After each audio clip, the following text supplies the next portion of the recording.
ذاکر ایسے ہوتے ایسا نہیں، بلکہ سارے خطیب ایسے ہوتے ایسا نہیں ہے، بلکہ وہ آپ کے اخلاق کے اوپر منحصر ہے کہ آپ پورے صرف اپنی ذات کو نہیں بلکہ پورے، جب آپ ایک عالم دین بن کر امامہ سر پہ رکھ کے جاتے ہیں، آپ پورے علماء اور پورے صاحب امامہ لوگوں کی ترجمانی کر رہے ہیں۔ آپ کی ہر ایک بات ان کی ذات، ان کی شخصیت اور ان کی علم اور ان کی فیلڈ اور آپ کی فیلڈ کے اوپر متقاضی ہے کہ آپ نے ان کا کیسے دفاع کرنا ہے۔ تو ہمارے لیے ضروری کہ ہم اپنا دفاع بھی کریں، اپنی فیلڈ کا دفاع بھی کریں، اپنے اخلاق کا مظاہرہ بھی کریں، اور وہاں پر صبر، ایثار اور قربانی کے ساتھ اپنے آپ کو، اپنے وجود کو، اپنے ذات کو اور اپنے علم کو ملوث خاطر رکھ کر جو ہے دین محمد و آل محمد کا پیغام پہنچائیں، ٹھیک ہے جی۔ اور وہاں پر صبر کرنا ہمارے لیے ضروری ہے۔ اگر وہاں پر جہاں پر دوسرے لوگ نہیں کرتے تو ان کے نہ کرنے کی وجہ سے یہ نہ کہیں کہ اس نے کوئی صبر کیا، اس نے بھی تو وہی کیا، اگر میں نے کر دیا تو بری بات ہے، اس نے کیا تو کچھ نہیں ہے، نہیں، بلکہ ان سے ہمارا کوئی تعلق نہیں ہے۔ اگر وہ برا کر رہا ہے یا بد اخلاقی کا مظاہرہ کر رہا ہے، آپ اپنے اخلاق سے اس کو اپنا گرویدہ بنا لیں کہ وہ اس کو شرمندگی ہو کہ واقعی میں نے غلط کیا ہے، بلکہ یہ نہ ہو کہ غلط کے ساتھ غلط کر کے اپنے آپ کو صحیح ثابت کبھی بھی نہ کرے۔ اور کوئی بھی بندہ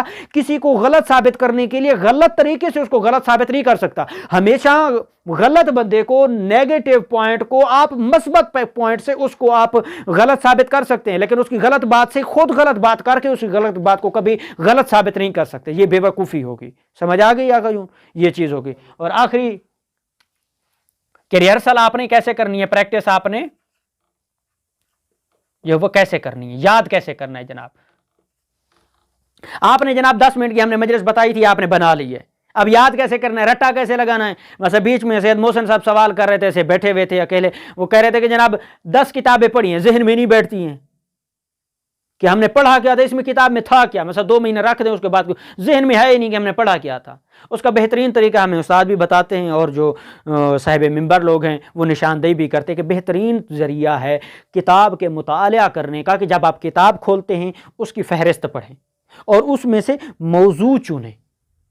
جب آپ مجلس بنا رہے ہیں، یاد کر رہے ہیں یا پریکٹس کر رہے ہیں، موضوع چوز کریں کہ آپ کا موضوع کیا ہے، اس فہرست میں جائیں کہ آیا اس سے آپ کے جو آپ نے موضوع کا انتخاب کیا ہے اس میں اس کتاب میں کوئی اس کا میٹر موجود ہے یا نہیں۔ اگر موجود ہے وہاں پر جائیں، وہاں پر کیا کریں، ایک دفعہ پہلے سرسری مطالعہ کریں۔ مطالعہ کرنے کے بعد جب آپ نے ایک دفعہ مطالعہ کر لیا اس کے بعد دوسری دفعہ کاپی لے لیں، پینسل لے لیں، ٹھیک ہے، اور پینسل کے ساتھ کتاب کے اوپر آپ انڈر لائن کرتے جائیں، جہاں آپ کو پوائنٹ ملے، اچھا نقطہ ملے، جہاں آپ کو کوئی آیت ملے، حدیث ملے، اس موضوع سے مطابق کوئی بات، کوئی مثال، کوئی واقعہ، کوئی کہانی، کوئی حدیث، کوئی روایت، وہاں اس کو نوٹس کر لیں، ٹھیک ہے۔ پھر کیا کریں، تیسرے مرحلے پہ اس کو پھر دوبارہ ریوائز کرتے ہوئے اسی بات کو کاپی کے اوپر نقل کرتے جائیں۔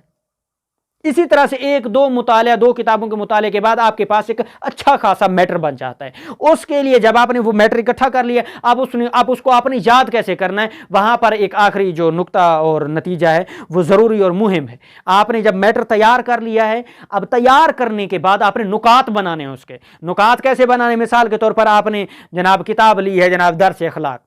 ٹھیک ہے،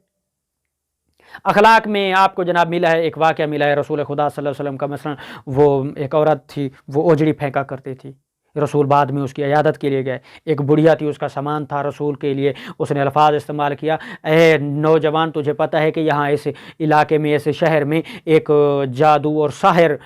ساحر نامی آدمی آیا ہوا ہے۔ تو رسول سن رہے ہیں، رسول کے بارے میں گفتگو کر رہے ہیں، لیکن پھر بھی رسول نے اخلاق کا مظاہرہ کیا، اس کا سامان اٹھایا، سارا کچھ اٹھایا، دروازے پہ پہنچی تو اس عورت نے کہا اپنا نام بتاؤ۔ عرب میں ہوتا تھا کہ کوئی کسی کے اوپر احسان کرے تو زندگی میں اس کا بھلا اور اس کی جزا جو ہے وہ ضرور دی جاتی تھی۔ کہا کہ کبھی اگر میں تمہارے کام آ سکوں تو مجھے تمہارا نام یاد ہو۔ تو اس نے رسول خدا صلی اللہ علیہ وسلم نے پھر اس عورت کو کہا کہ جس محمد اور جس ساحر نامی شخص کی تم گفتگو کر رہی تھی وہ ساحر مجھ محمد کو کہا جاتا ہے اور میرا نام محمد ہے۔ وہاں پر ہی گرویدہ ہوگی، پاؤں پہ گر گئی اور کہا مجھے کلمہ پڑھائیں۔ کہنے کا مقصد یہ ایک موضوع ہے، یہ ایک جو واقعہ تھا، یہاں پر اس کی ایک ترتیب بنائیں۔ کبھی بھی آپ ایسے نہ کریں کہ آیت موضوع، آیت حدیث، آیت روایت کو پڑھ کر ڈائریکٹ واقعہ نہ بیان کریں، بلکہ مقدمہ بنائیں، مقدمے میں توحید کا ذکر کریں، اس کے بعد پھر آپ نے جب مقدمہ بنا لیا ہے اس کے بعد آپ نکات بیان کریں، چیدہ بات، یعنی اس کی مثال دے دوں، جیسے مختصر جملہ ہے۔ مختصر جملہ کیا ہے؟ دین نماز جو ہے وہ دین اور انسان کی معراج کا ذریعہ ہے، یہ کامل جملہ اور چھوٹا جملہ ہے، ٹھیک ہے جی۔ جناب اخلاق جو ہے وہ انسان کو معراج کی ان بلندیوں کو پہنچا دیتا ہے جہاں خدا کی رضا حاصل کی جاتی ہے، چھوٹا سا جملہ جو ایک نقطے میں، ایک جملے میں، چند سیکنڈز میں آپ بات کے مقصد کو پہنچا سکے۔ اس طرح کے پوائنٹس کو جو ہے بیان کرنے کے بعد پھر آپ ایک